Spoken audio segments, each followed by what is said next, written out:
आपके खिलाफ में जो चार्जेस या आरोप लगाए गए हैं उस चार्जशीट के माध्यम से, क्या वह चार्जेस डिस्टिंक्ट एंड क्लियर, मतलब आपको पता लगे कि आपके ऊपर आरोप क्या है और आपने जो कृति की है, जो कार्य किया है या जो कर्म या जो काम किया है, जिसका आरोप आपके ऊपर लगाया है, वह काम, वह कार्य, वह वो चाहे ओमिशन हो या कमीशन हो, एक्ट ऑफ ओमिशन हो या कमीशन हो, वह कौन से कंडक्ट रूल को वायलेट करने वाला है।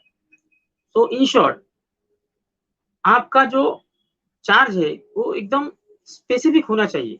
आपने उस जगह पर, उस समय पर, उस तरीके से ये पर्टिकुलर काम किया है और वह काम करने की वजह से आपके हाथों से इस कंडक्ट रूल के इस नियम का उल्लंघन हो गया है। इस तरह का स्पेसिफिक चार्ज उसमें होना चाहिए।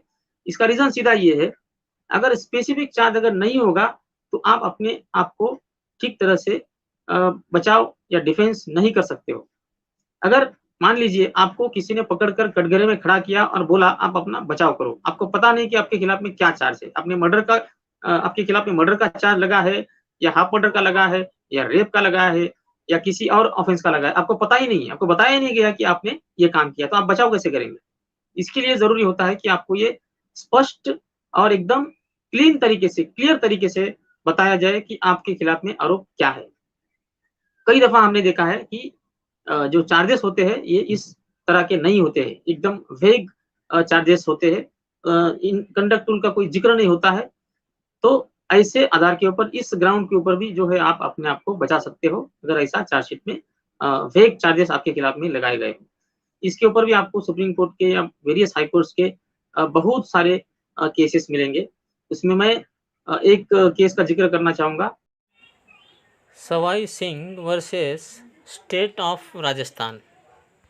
यह केस आप गूगल में जाकर के देख सकते हो, पढ़ सकते हो। ये बहुत महत्वपूर्ण केस है इसी महत्वपूर्ण मुद्दे के ऊपर। तो ये एक बहुत महत्वपूर्ण बात है।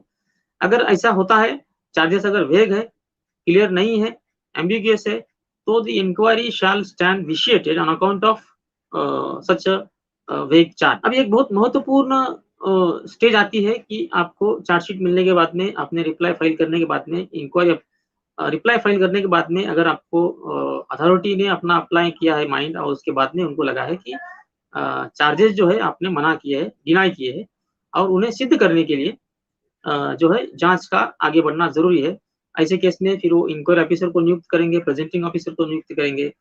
तब जो है उस स्टेज के ऊपर आपका ये अधिकार बनता है कि चार्जशीट के साथ में आपको जो लिस्ट ऑफ डॉक्यूमेंट्स दी जाती है, कई दफ़ा पे प्रिलिमिनरी इंक्वायरी की जाती है, उसका रिपोर्ट होता है प्रिलिमिनरी इंक्वायरी का। तो क्या ये प्रिलिमिनरी इंक्वायरी का रिपोर्ट या जो भी डॉक्यूमेंट का ज़िक्र किया गया है उस चार्जशीट में, क्या वो डॉक्यूमेंट आपको दिए गए हैं?